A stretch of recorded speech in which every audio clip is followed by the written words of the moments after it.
Today is the 25th of January 2025 and I'm in our home in Gomba. Just came to say hello to my living mother and my sister, and to say hello to Mama in heaven and Papa and all my family members, and to also get some love from home.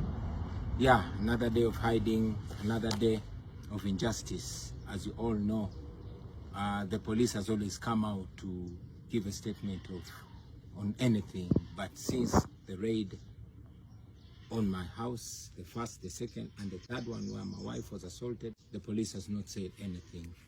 As I've always said, that in a country under family rule, the ruling family is always above the law and everybody else, a worker, an employee. The police cannot say a thing.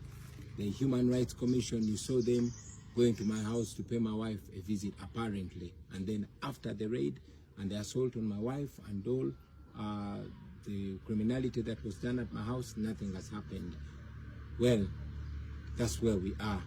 As you see, the day before my wife was attacked, the interreligious community was at my house and, spoke to my wife.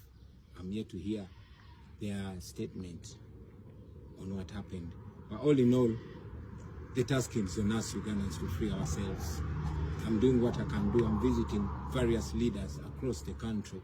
Of course, under scrutiny, under fear, under high risk, but I'm doing what I have to do to reach out to you and charge you and tell you that you can also play your part, either singularly or in a group, but we can change our country, all of us.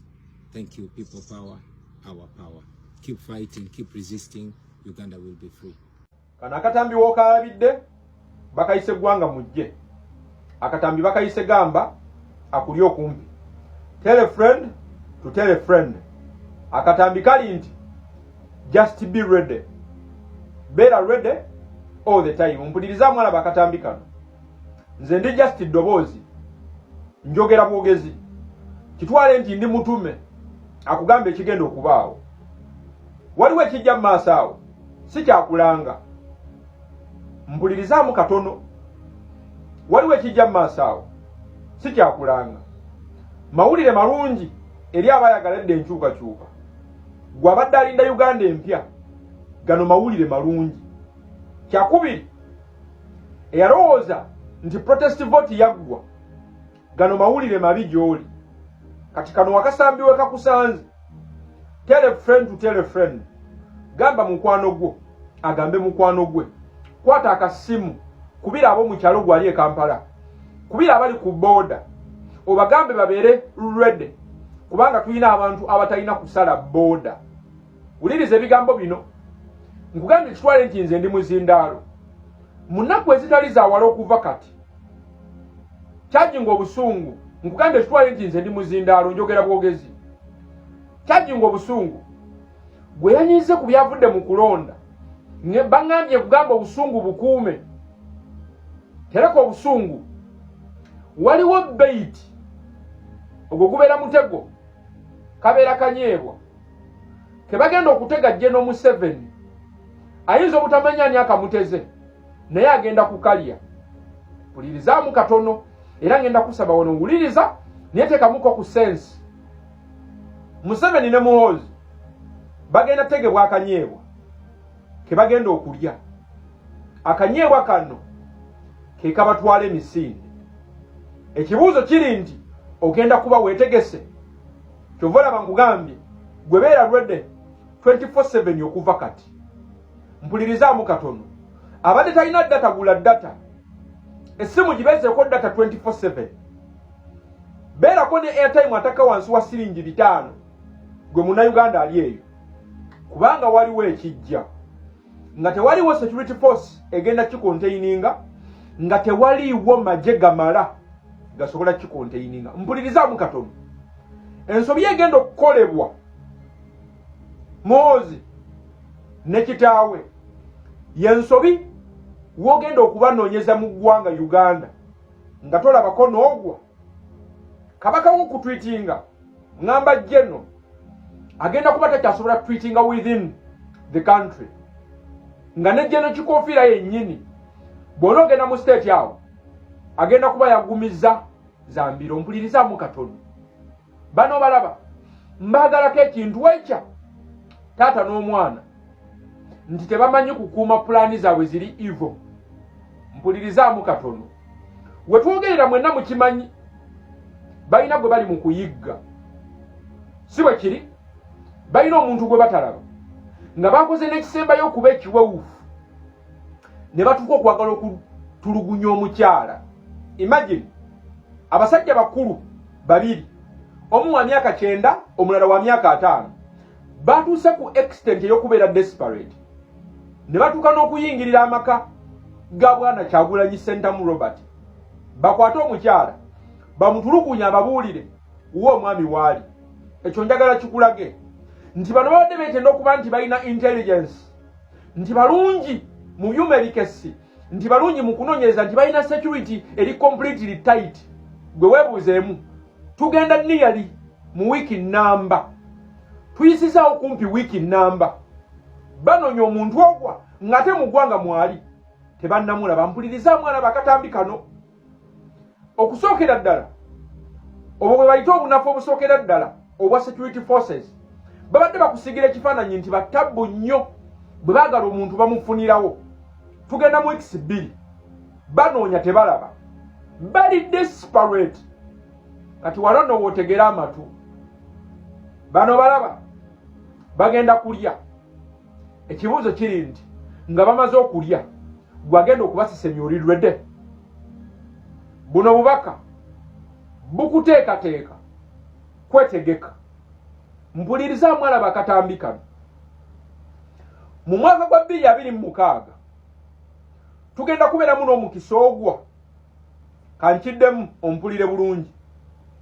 Mu mwaka gwa 2026 guno gwe tulimu tugenda kufunamu omukisa ogwa ogutwala General Museveni ne regimu y'emisinde. Very close. Omukisa guno guli kumpi nnyo. Gwe just beera ready. Nkiddamu gwe baali bakugamba nti byaggwa nawe mutima gwo badde atandise okulowooza nti byaggwa. Mpulirizamu alaba akatambi kano.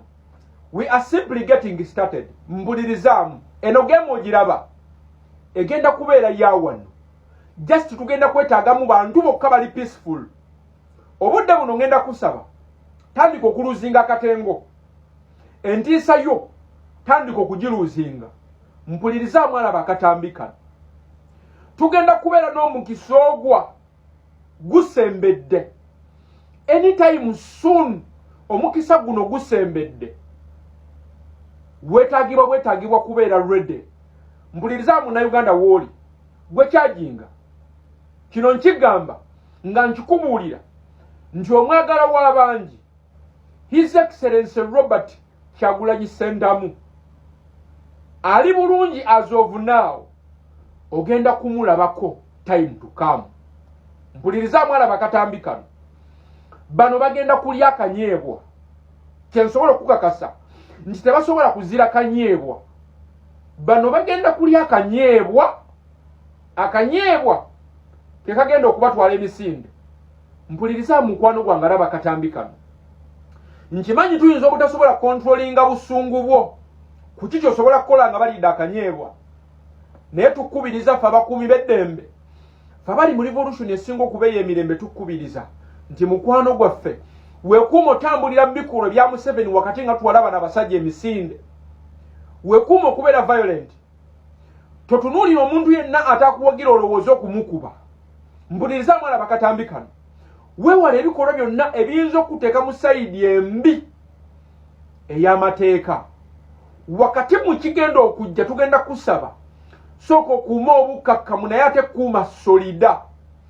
Bw'okwata munno mu mukono toguta. Bano abasajja bagenda kulya. Kati waliwo agamba naye tubuulire ekituufu. Nedda. Kodi tezigenda kutambula bwezito. Information tagenda kutambula bwatyo. Nze just nina information yewe kugamba nti weteeketeke. Bano bagenda kukola ensobi esinga okuba ennene kasookedde bajja mu byobufuzi bye Uganda. Mbulirizamu alaba akatambi kano.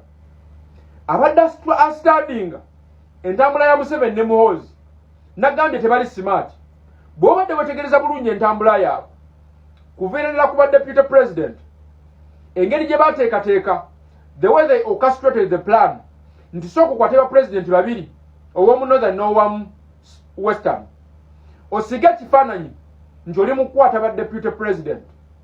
Kyakubiri okole masaka otugumbule sayidi emu eya deputy president kirabikenga eyabadde akwata deputy president omulala omugatte ku balala naye nga endi game yabo wonna weeri bwe bawuliriza speech ya General Museveni atali smart nze gwe mbagambako buli kaseera eyagamba deputy president Mwanga Kivumbi nti terrorist n'agamba omukulembeze waffe nti traitor omugezi kikwanguyira okulaga pulaani ya Museveni gy'ayina mpulirizamu alaba akatambi kano pulaani zaabwe eziri evil teziri in secrecy ziri open mwenyewe kaguje His Excellency Robert Kyagulanyi Ssentamu akatabo Museveni kasomamu ne kajjamu amapensa kamuli mu ngalo ndi wano kutegeeza na kugamba nti wetegeke omulundi gumu bwe guti mpulirizamu alaba akatambi kano wetegeke